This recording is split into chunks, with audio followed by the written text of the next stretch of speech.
इतिहास को जानना है, समझना है, तो व्हाट्सएप यूनिवर्सिटी से मत जानिए। ना ही प्यारे मोदी जी के चश्मे से देखिए। देखिए अपनी आंखों से, समझिए अपने दिमाग से और सुनिए अपने कानों से, जैसे मैंने किया। गांधी जी के बारे में तब मुझे जानने की जरूरत से ज्यादा उत्सुकता हो गई जब हमारे प्यारे मोदी जी ने कहा कि गांधी जी को तो कोई जानता ही नहीं था।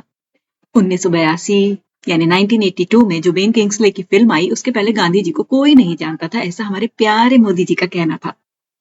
तो ये बात जब मैंने सुनी तो मुझे कुछ ऐसा लगा जैसे जो फीलिंग उस वक्त आई होगी जब गांधी जी को गोली मारी गई, तो जो सन्नाटा पसर गया, जिस प्रकार की बुलेट्स की आवाजें गूंजी, वैसी आवाजें मुझे गूंजी तब जब महात्मा गांधी के बारे में प्रधानमंत्री मोदी ने ये शब्द कहे कि गांधी जी को कोई नहीं जानता था 1982 के पहले। उसके बाद जिज्ञासा हुई कि जरा जाने तो सही कि गांधी जी एक्चुअली क्या है। हमने गांधी जी को पढ़ा था, टेक्स्ट बुक में पढ़ा था, पॉपुलर कल्चर में जाना था, फिल्म में देखा था, कई तरह की फिल्में गांधी जी पे बनी हैं।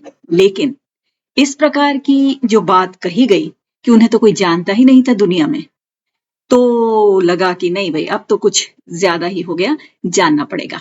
क्योंकि मैं गांधी जी को जानने के लिए उन बातों को फॉलो नहीं करना चाहती थी जो व्हाट्सएप यूनिवर्सिटी में आती है ना। और ना ही मैं मोदी जी की वानर सेना हूं, ना ही मैं मोदी जी की भेड़ सेना हूं। मतलब बस उनके तरफ से जो आया को वैसा का वैसा मान लिया और उसको आगे भी भेज दिया। तो ये तो मैं कुछ करती नहीं हूं।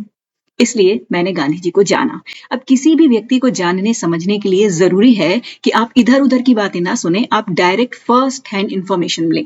मतलब उस व्यक्ति ने जो लिखा है, उस व्यक्ति ने जो कहा है, उसको पहले सुने।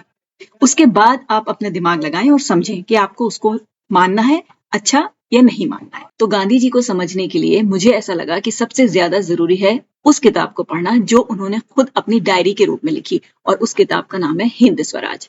ये किताब मैंने पढ़ी और इस किताब को पढ़ने के बाद सच मायनों में गांधी जी के प्रति मेरा जो सोच था, जो मेरी विचारधारा उनके प्रति थी, ठीक है इतनी घटिया तो कभी भी नहीं रही, लेकिन जो भी थी, जो गलतफहमियां मुझे उनके काम रहे उसके विषय में थी, भगत सिंह की फांसी क्यों नहीं रुकवाई, जवाहरलाल नेहरू को क्यों प्रेफरेंस दी बजाय सरदार पटेल को प्रधानमंत्री बनाने के, या इस तरह की बहुत सारी बातें जो मिथ के रूप में चलती रहती हैं, उनको जानने समझने के लिए मैंने हिंद स्वराज किताब पढ़ी। हिंद स्वराज में इन सब बातों का कोई जिक्र नहीं है, लेकिन हिंद स्वराज को पढ़ने के कारण मुझे गांधी जी क्या थे ये बात समझने का मौका मिला। आज की तारीख में गांधी जी के बारे में कई तरह की बातें देश में चलती रहती हैं, ऊंचे से ऊंचे दर्जे की और घटिया से घटिया स्तर की।